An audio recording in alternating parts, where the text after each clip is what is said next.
생활 중 기억에 남는 사건이 있으십니까? 한승 위원님 저 잘 아시는 분인 것 같은데 사건이 많죠. 직장생활 기억에 남는 사건도 많아요. 많은데 제가 첫 직장이 선고 조건인데 지금지 그게 대우증권 정신 대우 합병이 되면서 근데 이제 그게 30년 전에 선거증권이 몰락할 때 약간 정치적 그런 좀 가미돼서 가지고 국내 최대 증권사를 전두환 대통령이 집권하고 나서 그 밑에 있는 허 트리오라고 아시죠? 그래서 약간 그런 쪽으로 해서 이제 좀 돼서 그때 당시 제가 강성진 회장 비서였어요. 그래서 본의 아니게 그 중수부 15층 꼭대기에 끌려갔어 조사받으러. 그때 담당 검사가 김태정 씨예요. 나중에 법무부 장관. 그게 이제 그래서 그때 이제 느낀 게 사회는 내가 생각하는 것 같이 그런 데가 아니구나. 그때 나름대로는 좀 안다고 생각했는데 그걸 한번 겪으면서 사회는 또 아닌 거구나.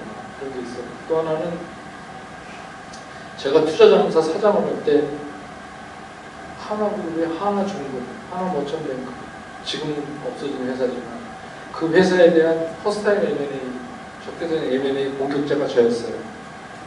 그때 당시로 2,600억짜리 M&A였으니까 상당히 큰 거죠.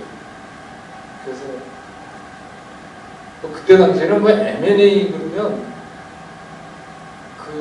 기업 사냥꾼 이래가지고 우리가 여기 뿔 달리고 이런 사람처럼 막 신문에서 쓰고 그럴 때니까 좀 이상한 사람이라고 생각하고 그때는 이제 나름대로 이런 생각을 한 거죠. 왜냐하면 김승현 회장이 하나중금이 갖고 있던 땅, 지금 플라자 호텔 뒤에 땅을 플라자 호텔 태평양 개발에다가 평당 3천만 원에 넘겼어요. 근데 그때 당시 그 땅이 평당 한 1억쯤 갔으니까 김승현 회장이 그 회사 주식을 33% 가지고 있으니까 나머지 더 많은 주주들에 대한 배임이 되는 거죠. 그래서 제가 이제 배임을 수를 하고 시장에서 46%를 사가지고 6개월 동안 전 집에 거의 안 갔어요. 명동에 로얄호텔에서 캠프가 생겨가지고 그 전까지만 해도 우리나라에 M&A라는 게 없어가지고 M&A 하게 되면서 김현장, 로펌 김현장이 김현장에서도 상법 담당 변호사한테 지금 대표 변호사들 같이 일하고 그랬으니까 그 친구들은 이제 법은 잘 알지만 현실적인 걸 잘 모르니까 같이 얘기해주고 과정에서 그 전에 이제 명동에 여러분 아시면 제일물산이라고 제일백화점이 명동에 있었는데 그게 우호적 M&A로 넘어갔다고 기사는 났지만 실질적으로는 그것도 적대적 M&A 뭔가 이제 아킬레스를 잡아가지고 상대방을 압박하는데 그때 같이 일하던 김현장 변호사들이 어떻게 보니까 하나그룹 그쪽 클라이언트랑 그쪽 또 사건을 담당하는 데 대해서 그 친구들이 어떤 방법을 쓰고 어떻게 하는지 다 알아서 그때 당시에 재무부에서는 금융사의 사모 전환 사채를 발행하지 말라고 할 때니까 재무부를 어겨가면서 하지는 않을 거다 그랬는데 바로 그 점 때문에 이제 실패에 끝났어요. 그래서 프락치 컨테스트라고 실제로 주식 가져온 사람 주주총회에서 그걸 다 카운트하는 거 있잖아요. 사람 하나하나 다. 그래서 주주 확인하는데 4시간 반이 걸렸어요. 그렇게 그러니까 처음이죠. 우리나라에서 처음 있었고 그래서 주주총회 했는데 대우그룹의 김우중 회장께서 김승현 회장하고 경기고등학교 선후배니까 그쪽에서 사모전환사채를 받아가지고 하루 만에 시장에서 7,000원 하는 거를 25,000원에 전환을 해주는 바람에 우리가 그 회사를 못 가져왔어요.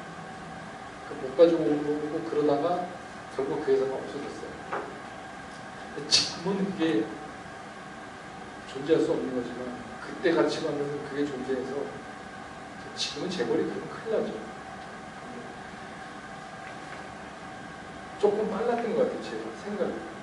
그래서 그때 얻은 생각은 암만 좋은 것도 시대보다 너무 빨리 가면 그것도 문제다. 위원님께서는 감선적으로 판단하셔서 실수하셨던 에피소드가 있으신지 많죠? 오늘 아침에도 그랬는데 오늘 아침에도 그랬어요. 저는 굉장히 감성적이에요.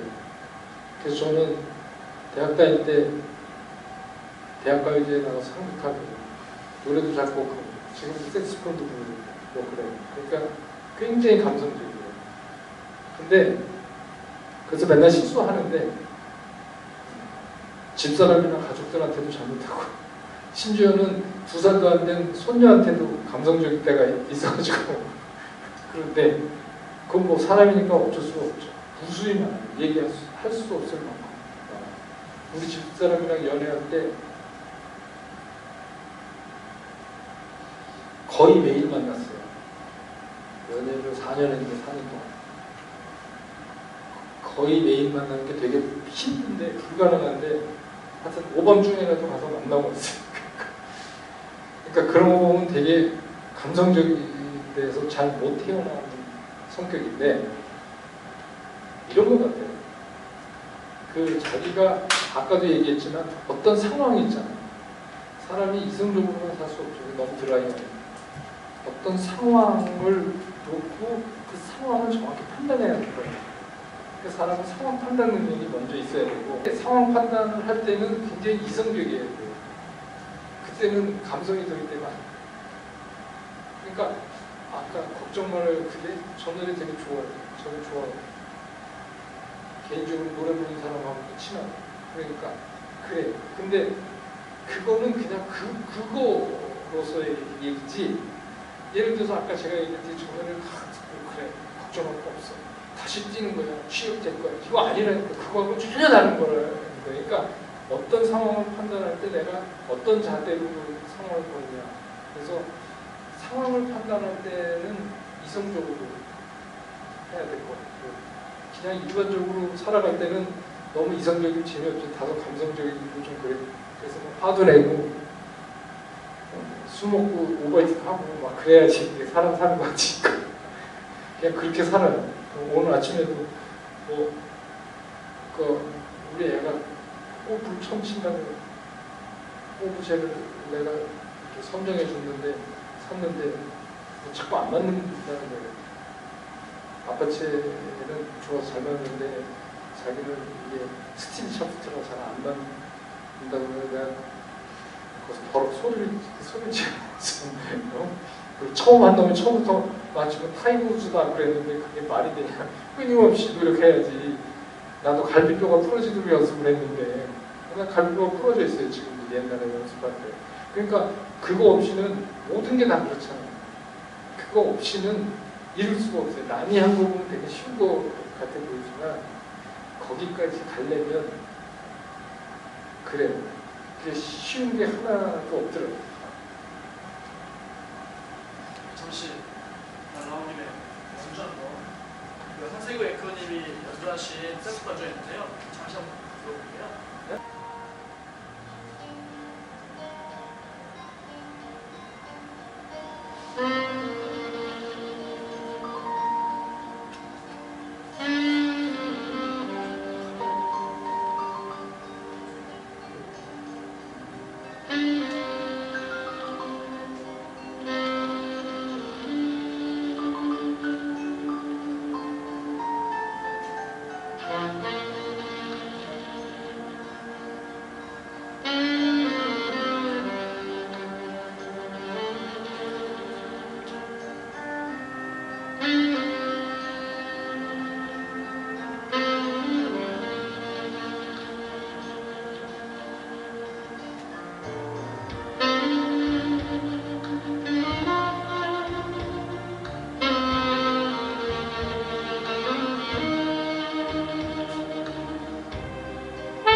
자신의 욕구와 충돌, 자신의 욕구가 무엇인가 한번 냉정하게 평가를 먼저 해봐야 될 필요가 있습니다.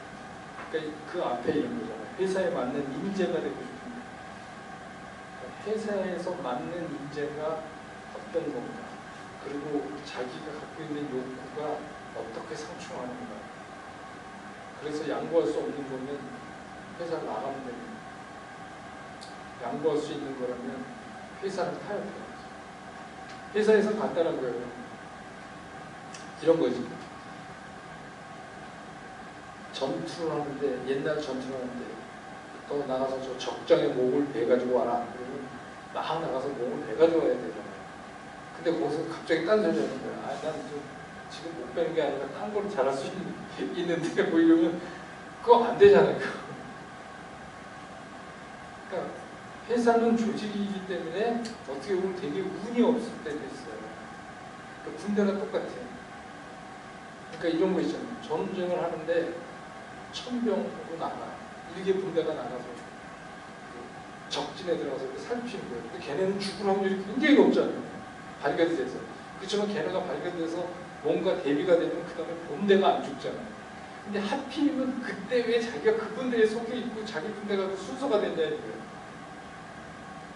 그렇지만 순서가 되면 그냥 나가야 돼요.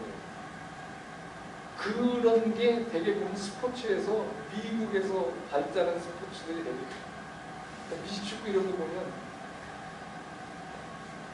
축구 같은 거는 공 갖고 있는 놈만 잘 뛰어다니면 되잖아요. 영국에서 바탕으로 하는 스포츠. 미국에서 해는 온 놈이 다 뛰어요. 다 뛴다고 다. 그러니까 뭐 너는 러닝백은 어떻게 해서 뛰고 너는 어떻게 뛰고 다 정해주잖아요. 작전에서. 걔네들 그냥 룰대로 뛰는 거예요. 그 룰대로 하는 거예요. 커트백이 사인해. 아 이거는 이렇게 해서 두 발 물러났다가 커트백이 잡아서 러닝백이 뛰고 있으면 슉 던져서 걔가 얼마 가서 찍는다. 이런 식으로 약속을 하잖아요. 그러면 그 약속이 지켜지든 안 지키든 그대로 이행하는 게 그게 조직이에요. 그게 회사를. 근데 갑자기 러닝백이 난 그렇게 뛰기 싫다는 거야. 나는 이쪽으로 뛰고 싶다. 이게 미칠 노릇이지. 그렇게 되면. 근데 럭비 같은 건 보면은 럭비는 아니에요. 럭비는 공 잡는 애가 방향도 칠 수 있고 자기 나름대로 좀 융통성이 좀 발휘돼요. 근데 우리 회사 스타일이 다 이제 그런 합리적 사고 요새 자꾸 그렇게 하기 때문에 아마 그런 충돌이 일어나면 그걸 먼저 생각해 봐야 될 거예요. 자기 욕구하고 회사에 바라는 인재상하고의 간극이 얼마큼인가. 그리고 내가 양보할 수 있는 것인가. 회사는 양보 못해요. 조직이 양보할 거라고 생각하는 거는 정말 이거는 거의 미친 수준이에요. 그런 조직은 없어요. 그게 큰 조직이건 작은 조직이건 그런 조직은 없어요. 그러니까 그거를 좀 잘 아셔야 됩니다. 취업자의 이미지가 학급이 미친 모양이 어느 정도인지. 이미지가 정말 좋으면 스펙이 좋지 않아도 학급이 가능합니다. 그렇지 않아요. 그러니까 제가 말씀드린 거는 돈, 가, 홍상 이왕이면 다운시가 라는 얘기지. 그게 아닌데 이미지만 갖고 무슨 스펙이에요.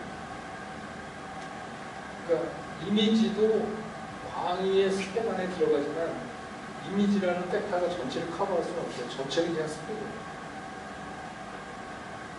근데 그 스펙을 아까도 얘기했지만 인터뷰할 때 자기가 풍기는 이미지가 좋으면 좋은 분위기를 줄 수 있죠. 그 이미지가 아니라 그거를 전문으로 한 사람들은 말 시켜보면 금방 안 되니까 30초만 얘기하면 금방 알아요. 저 사람이 어떤 생각을 왜냐하면 수없이 그런 걸 했기 때문에 딱 물어보면 안 돼요.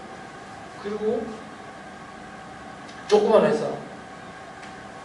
회사에서 인터뷰할 때는 오너 취향이 많이 적용이 되는데 그건 왜 그러냐면 오너가 뽑고 싶은 사람을 뽑을 수밖에 없기 때문에 그렇게 돼 있어요. 그래서 아까 내가 얘기했잖아요. 스펙이 아니면 좀 낮춰. 근데 진짜 오너랑 자기랑 스타일이 맞다. 그러면 더 가능성도 있어요. 그때는 정말 이미지가 확대되는데 상당히 조직적인 대기업 같은 데서는 이미지를 절대로 커버 안 돼요. 귀신처럼 알겠어요. 막상 새로움을 거부하는 기존 방식을 고수하며 대세에 휩쓸리는 사람을 채용하고 있다고 생각합니다. 그렇다면 흐름 속에서 몸을 맡기고 쓸려가는 것이 이상적인 판단이 될까요?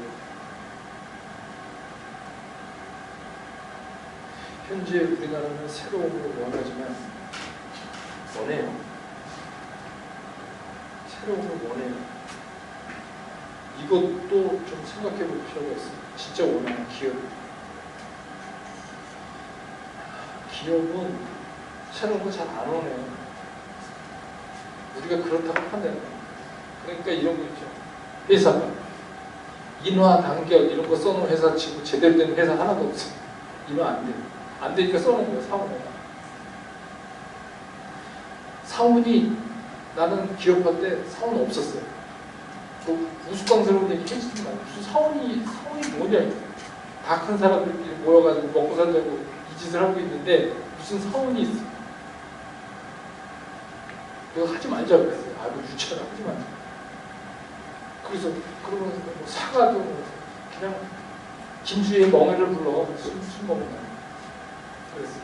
그게 지금 기업들이 자꾸 이미지 광고를 하면서 자꾸 그렇게 얘기해요. 새로운 걸 원하는. 기업은 새로운 거 원하지 않아요. 기업의 첫 번째 목표는 잘 되는 거에 대한 그냥 유지. 그런 거. 그 오너는 막 새로운 걸 생각하고 그럴지 몰라요. 그 밑에 있는 사람은 그게 한 이유가 없어요. 뭐라고 그래, 그 사람들이. 지금도 월급 타고 다 하는 거예요. 그러니까 어떻게 보면 제가 얘기했죠. 기존 질서에 대한 유지예요. 오너는 생각이 좀 다르고. 근데 오너는 그냥 생각만 있을 뿐이에요. 그러니까 들어가면서 자기도 또 계속 그렇게 되고. 그게 무수히 반복되는 거예요. 그러면서 사회의 가치관이 변하는 거는 우리가 느끼지 못할 정도로 서서히 변하는 거예요. 그런데 한 가지 희망은 있어요. 우리 세대가 태어나서 지금까지 변화된 것보다 앞으로의 변화가 더 빨릴 것 같아요. 그러니까 지금 우리가 느끼는 당혹감보다 여러분은 더 많이 당황할 것 같아요. 앞으로 더 빠른 속도로 바뀔 것 같아요. 내 느낌. 그러면 희망은 있지만 그렇다고 그때를 기다리면서 계속 취업을 안 하고 있을 수는 없죠. 아까 제가 얘기했듯이 사람이 취업을 안 하면 황폐해져요. 요즘 같은 시대에서 더더욱 왜 그러냐면 아까 얘기했듯이 점점 외로워진다는 거예요. 폰들, 소셜 네트워크 안에 그냥 점점 외로워지는 시대를 살아요. 근데 취업 안 하고 계속 그러고 있잖아요. 계속 외로워져. 더 외로워져요. 그러니까 우리 시청자는 이제 점점 또라이화되는 거예요. 그러면 적응력이 점점 떨어져요. 그러니까 내가 젊은 사람들한테 권하고 싶은 거는 무조건 취업하라. 아무거나 따지지 말고. 왜냐하면 인생을 다 살아놓고 보면 과거에 그 사람이 뭘 했던 거 이런 거 하나도 중요하지 않아요. 예를 들어 우리 과에서 누가 철학과를 가겠어요. 그때 취업도 안 되고. 그때는 무조건 졸업하면 다 갔으니까 그때 뭐 갔어요. 내 생각인데 나도 요즘 같으면 취업 못했을 텐데. 근데 우리 과 25명. 25명인데 졸업할 때쯤 되면 한 20명쯤 돼요. 5명은 4년 동안 데모하다 다 잡혀가고 없어지는데 신학과, 철학과 두 학과가 지랄같이 많이 그럽니다. 근데 우리 과에서 나랑 잘 안 친한 애 있었어요. 그러니까 20명밖에 안 되는데 안 친다는 게 좀 웃기지만 거의 그냥 이 중에선 별로 안 친한 애가 있었어요. 걔는 옷이 두 벌이에요. 동절기, 하절기, 작가. 그 두 개로 4년을 나눠요. 그 집이 묵살했다는 거지. 얘가 세무 공부를 했어요. 그래서 나는 그때 그런 생각을 그 세무서부터 가려고 그러냐? 이게 그게 웃기는 것 같이 보이더라고요. 근데 그때는 나도 철이 없었고, 그러니까 뭐 상대방 환경이라는 걸 이해할 수 없었고, 근데 그 친구가 해서 세무공무원 됐어요. 근데 난 뭐 증권회사 가서 잘 나갔어요. 빵빵. 지금도 빨려. 그리고 뭐 동창회 만나고 내가 돈 내고 잘 나갔어요. 걔는 나왔는지 안 나왔는지 애들이 체크도 안 해. 어디 와서 먹다가 그냥 가면 가는 거고 말면 말하더니 지금 걔가 제일 됐어. 세무서에 상당히 고위직까지 하고 지금 무슨 세무법인의 부회장이에요.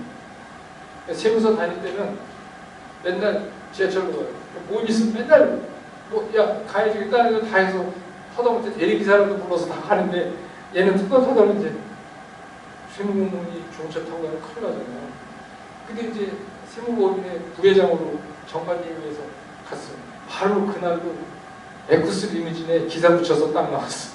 그거 자랑하려고 나한테 한번 왔어.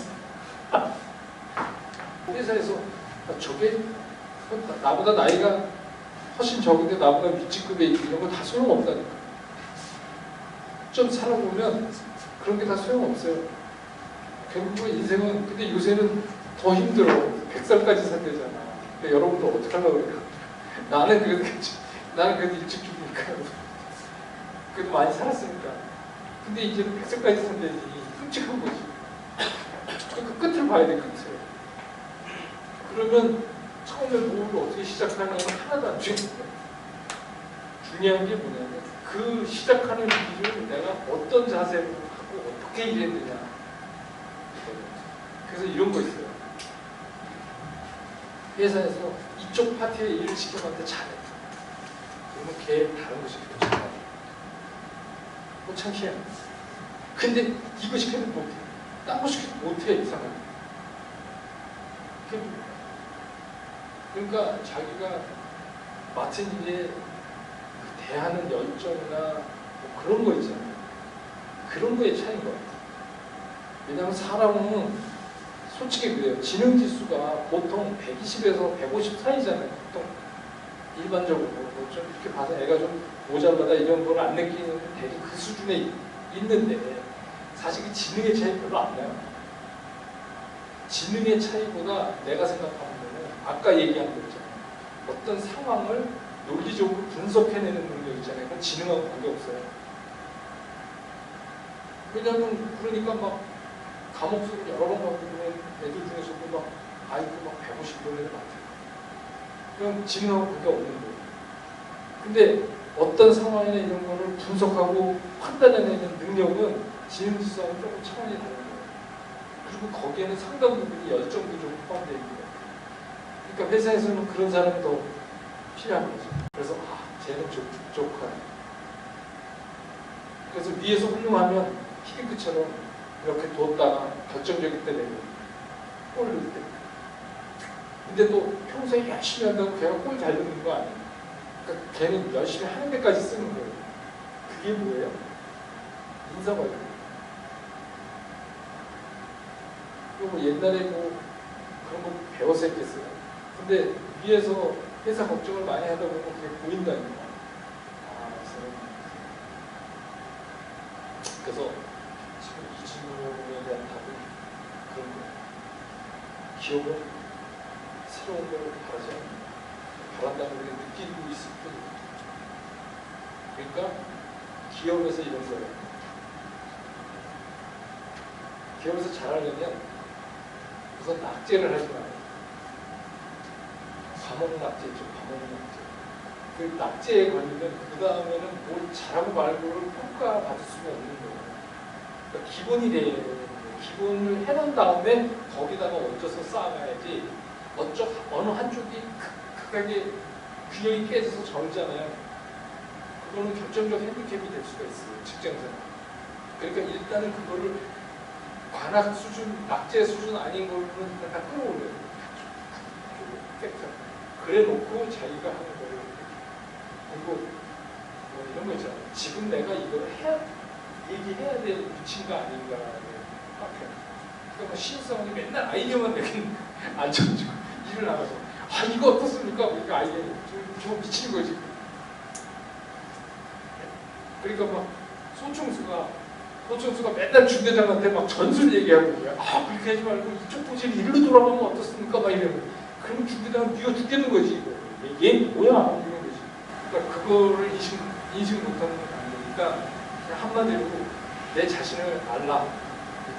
지금 내가 어디쯤 가고 있는지를 알고선 얘기를 하는 경우가 있어요. 근데 그 대신에 자기가 맡은 일이면 이런 거예요. 내가 좀 좋아해. 지금 내 앞에 개미새끼 한 마리 그냥 묻지 않아. 이건 내 자존심. 그게 더 조직의 이거지. 자기가 맡은 거에 대한 완벽한 층. 그게 더 조직이 원하는 거지. 그걸 뛰어넘어서 자꾸 딴소리를 하는 거는 그거는 나중에 직급이 올라갔을 때